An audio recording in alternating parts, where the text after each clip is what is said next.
ची सुरुवात करूया। या क्षणाच्या सगळ्यात मोठ्या राजकीय बातमीनं महाराष्ट्राचे उपमुख्यमंत्री देवेंद्र फडणवीस हे आता भाजपचे राष्ट्रीय अध्यक्ष होण्याची शक्यता आहे।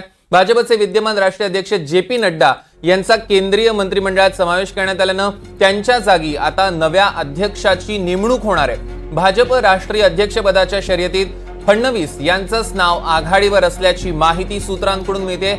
अध्यक्षपदासाठी फडणवीसांसोबत भूपेंद्र यादव आणि धर्मेंद्र प्रधान यांचीही नावं चर्चेत आहे। लोकसभा निवडणुकीत महाराष्ट्रातील पक्षाच्या आपण बघतोय खराब कामगिरीनंतर फडणवीस सरकारपासून दूर जाऊन संघटनेत काम करण्याची इच्छा व्यक्त करत होते।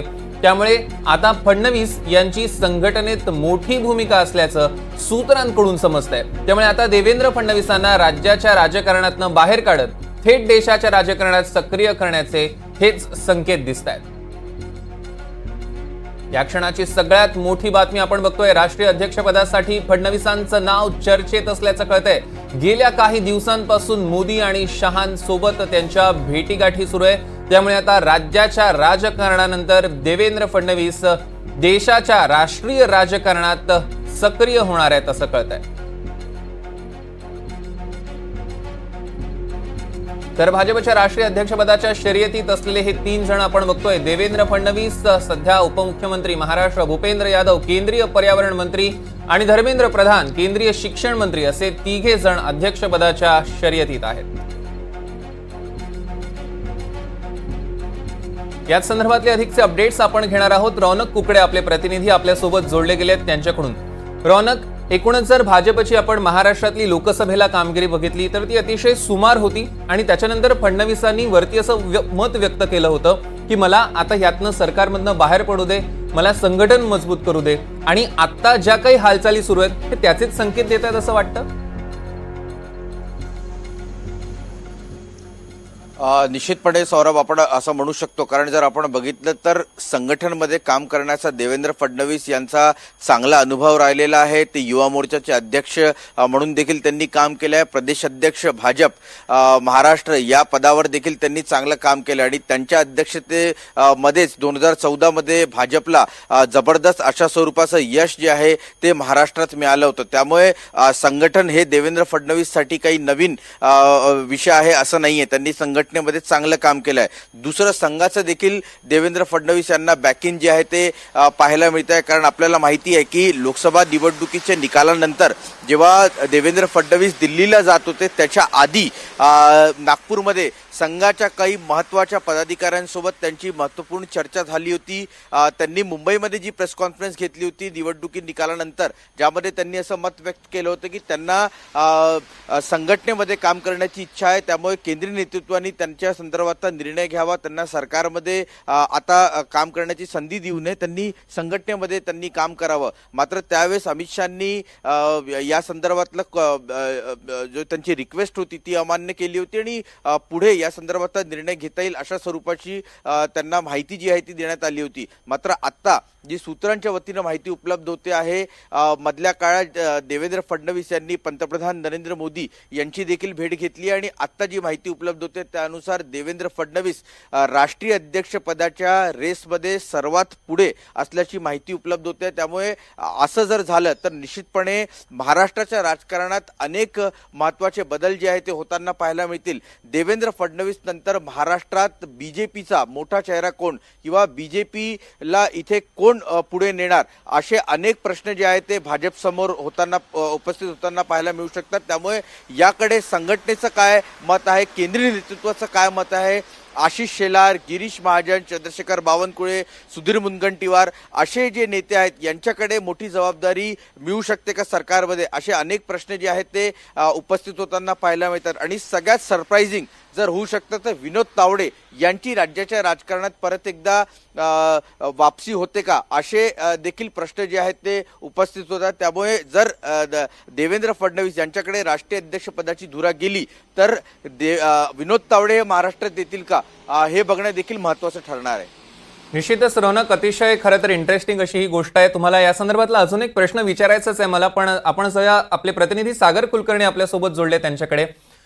सागर, आपण बघतोय की हे अध्यक्षपदासाठी नाव फडणवीसांचं तर चर्चेत आहेच, आतापर्यंत गेल्या काही दिवसातल्या जर आपण घडामोडी बघितल्या, महाराष्ट्रातल्या असतील किंवा दिल्लीतल्या असतील, विशेषतः लोकसभेच्या निकालानंतर मोदी शहांच्या भेटीगाठी देवेंद्र फडणवीसांच्या वाढलेल्या होत्या. अगदी कुटुंबासमोर त्यांनी भेट घेतली. त्याचसोबत राष्ट्रीय स्वयंसेवक संघामधल्या काही लोकांसोबत त्यांच्या भेटीगाठी आणि या सगळ्यांशी असलेले त्यांचे चांगले संबंध, ह्या सगळ्याचं कुठेतरी फलित म्हणजे हे अध्यक्षपद असं वाटतं. मुळात एक गोष्ट लक्षात घ्यायला हवी आहे, ज्यावेळेस राज्यातले लोकसभेचे निकाल लागले होते, या संपूर्ण निकालाचे भाजप हवा तितका खरा परफॉर्म करू शकला नाही आणि या सर्व गोष्टींची जबाबदारी फडणवीसांनी घेतली. त्याचवेळी सरकारमध्ये पेक्षा सरकारच्या संघटनात्मक अधिक कामांमध्ये आपल्याला जास्त रस आहे अशा स्वरूपाची भूमिका फडणवीसांनी घेतली. पण त्याचा संपूर्ण अंतिम निर्णय दिल्लीचेच नेते घेतील असं सांगितलं गेलं. दिल्लीमधून मात्र त्यावेळेस तुर्तास तरी देवेंद्र फडणवीस हे राज्यातच राहतील असं सांगण्यात आलं होतं. पण महाराष्ट्रामध्ये गेल्या एक महिनाभरामधल्या ज्या घडामोडी घडत आहेत, वारंवार जरांगेंनी फक्त देवेंद्र फडणवीसांना टार्गेट करणं, एका बाजूला मराठवाडासारख्या भागामध्ये लोकसभेला इतका तुम्हाला मोठा फटका बसलेला आहे आणि त्याच दरम्यान जर फडणवीसांच्याच नेतृत्वात परत एकदा राज्यात निवडणुकायला सामोरं जातो आहे, तर अशा परिस्थितीमध्ये परत एकदा भाजपाच्या सर्वच आमदारांना मराठवाड्यातल्या अधिक जास्त धोका आहे. अशा परिस्थितीमध्ये फडणवीसांनी दिल्लीच्या राजकारणात जाणं हे अधिक सोयीस्कर राहू शकतं. दुसरी गोष्ट, आपणास माहीत आहे की ज्यावेळेस उपमुख्यमंत्री पदाचा चार्ज घ्यायचा होता त्यावेळेस देखील फडणवीसांनी त्याला फारसा होकार दिला नव्हता. मुख्यमंत्री एकनाथ शिंदे हे जवळपास 2-2.5 वर्षापूर्वी CM पदावर विराजमान झाले. त्यावेळेस फडणवीसांचं मत होतं की त्यांना संघटनात्मकच काम करायचं आहे, सरकारमध्ये सहभागी व्हायचं नाही या. पण अखेर पंतप्रधान नरेंद्र मोदी आणि तत्कालीन सगळे जे भाजपाचे ज्येष्ठ नेते आहेत दिल्लीतले, यांच्या आग्रहाखातीर अखेर फडणवीसांना परत लगेच तात्काळ स्वतःच्या भूमिकेवर बदल करण्यात यावा लागला आणि उपमुख्यमंत्रीपदाची शपथ घेतली. राज्यामधलं राजकारण गेल्या काही कालावधीमधलं जर पाहिलं तर फडणवीसांची उघड पद्धतीने जर पाहिली तर जात ही सगळ्यात मोठी समस्या झालेली आहे आणि वारंवार जरांगे फक्त फडणवीसांनाच टार्गेट करतायत. यामुळे कुठे ना कुठेतरी भाजपाला सुद्धा ही डोकेदुखी आहे हे मान्य करावं लागतं. उघड पद्धतीने भाजप मान्य करत नाही याचं कारण आहे की राज्यामध्ये फडणवीसांसारखा अतिशय चाणक्य नेता गृहमंत्रालय सांभाळणं इतकं साधं सोपं काम नाही. त्यात आगामी निवडणुका या सगळ्या पार्श्वभूमीवर कदाचित फडणवीस हे कायम राहतील असंच एक चर्चा होती. तुर्तास तरी दिल्लीच्या राजकारणामध्ये फडणवीसांना जाण्याची आता हीच योग्य वेळ आहे असं सांगण्यात जात आहे. आता राष्ट्रीय अध्यक्षपदाची जबाबदारी देत असताना राज्यामध्ये एका बाजूला राज्याचे मुख्यमंत्री एकनाथ शिंदे आहेत जे मराठा समाजाचं नेतृत्व करतायत, मराठा समाजातून येत आहे, तर दुसरीकडे आपण पाहायला हवं की उपमुख्यमंत्री जर फडणवीस हे दिल्लीमध्ये राष्ट्रीय अध्यक्ष अथवा कार्याध्यक्ष पदाची जबाबदारी घेत आहेत तर त्यांना उपमुख्यमंत्री पदावर कायम ठेवलं जाईल का? अन्यथा OBC चेहरा म्हणून कदाचित महाराष्ट्राच्या राजकारणामध्ये अजून कुणाला नवीन आणलं जातं आहे का, भाजपकडनं नवी संधी दिली जाते का? मग OBC नेतृत्वामध्ये नुकतेच आमदार झालेले पंकजा मुंडे आहेत, गिरीश महाजन आहेत, अशी काही चेहरे आहेत की जे कदाचित भाजपाच्या OBC वोट बँकचे दावेदार सांगितले जातात. त्यांच्याकडे अशा स्वरूपाची संधी तात्पुरती 2-2.5 महिन्याची पदाची दिली जाणार आहे का, याचीही आता राजकीय वर्तुळात जोरदार चर्चा सुरू होणार आहे. तुर्तास तरी एक मात्र गोष्ट आहे, दिल्लीच्या राजकारणामध्ये देवेंद्र फडणवीस यांना अधिक सक्रिय होण्याची वेळ आलेली आहे कदाचित आणि त्याच्या दृष्टिकोनातून पुढील काही दिवसांमध्ये मोठ्या घडामोडी घडतील. फडणवीस यांची दिल्लीत जाणं म्हणजे राज्याच्या राजकारणात त्यांचा जो थेट सहभाग आहे तो कमी होणं, याचा फायदा भाजप घेऊ पाहते. विरोधकांना सुद्धा जे वारंवार फडणवीसांना टार्गेट केलं जातं ते सुद्धा कमी होणं हे यातला एक भाग असू शकतो. आता नेमकं पुढे काय घडतं हे पाहणं औत्सुक्याचं असणार.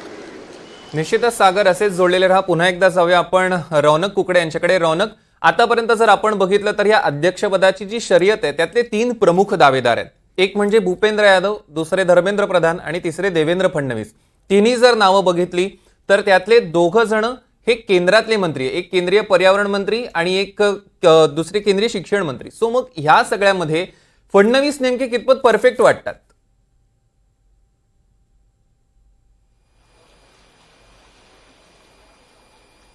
रौनक, माझा आवाज तुमच्यापर्यंत पोहोचतोय? परत एकदा प्रश्न सौरभ विचार. निश्चितच, आपण जर या अध्यक्षपदाच्या शर्यतीतली आपण नावं बघितली, 3 प्रमुख दावेदार, एक भूपेंद्र यादव, दुसरे धर्मेंद्र प्रधान आणि तिसरे देवेंद्र फडणवीस. या तिघांमध्ये राष्ट्रीय अध्यक्षपदासाठी बघितलं तर बाकीचे 2 केंद्रीय मंत्री आहेत. इथे उपमुख्यमंत्री, या तिघांमध्ये देवेंद्र फडणवीस नेमके कसे परफेक्ट वाटतात?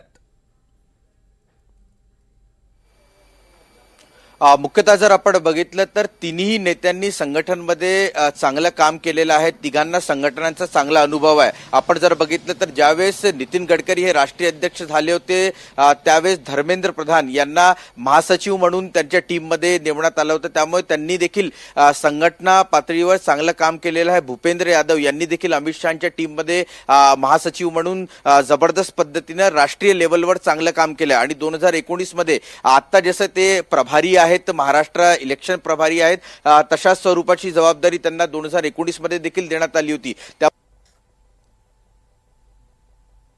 नेते आहेत अमित शहाच्या जवळचे नेते भूपेंद्र यादव यांना समजलं जातं. आणि दुसरं जर आपण बघितलं तर धर्मेंद्र प्रधान हे संघटनेमध्ये अनेक वर्ष त्यांनी काम केलं, त्यामुळे ते देखील नरेंद्र मोदी जे पंतप्रधान आहेत त्यांच्या जवळचे मानले जातात. त्यामुळे तिन्ही नेत्यांचं जर स्वरूप बघितलं, काम करण्याची पद्धत बघितली आणि अनुभव बघितला तर सारखा आहे. मात्र जर आपण बघितलं तर संघाची चॉईस जर यामध्ये ग्राह्य धरली तर संघाची चॉईस सध्या देवेंद्र फडणवीस यांच्या बाजूनी संघाचं झुकतं माप जे आहे ते पाहायला मिळत आहे आणि त्याच्यामुळे देवेंद्र फडणवीस यांच्याकडे ही जबाबदारी जी आहे ती दिली जाऊ शकते. दुसरं एक महत्त्वाचं जे सागर ज्याचा उल्लेख करत होता की आत्ता थेट राष्ट्रीय अध्यक्षपदाची घोषणा भाजप देवेंद्र फडणवीस यांच्या नावाची करते की त्यांना पहिले कार्याध्यक्ष पदाची जबाबदारी दिली जाते, असे अनेक प्रश्न आहेत. त्या संदर्भात राजकीय वर्तुळात वेगवेगळ्या ज्या गोष्टी आहेत त्या पडद्यामागे चाललेल्या आहेत. त्यामुळे या संदर्भात आत्ता काही आपल्याला सांगता येत नाही की आत्ता राष्ट्रीय अध्यक्षपदा संदर्भातली घोषणा होणार आहे की पहिले त्यांना कार्याध्यक्ष पदाची जबाबदारी दिली जाणार आहे. काही दिवसांचा कालावधी गेल्यानंतरच या संदर्भातलं स्पष्टता जी आहे ती होऊ शकते. निश्चितच रौनक आणि सागर दोघांचेही धन्यवाद. दोघांनी आपण सखोल विश्लेषण केलं त्याबद्दल.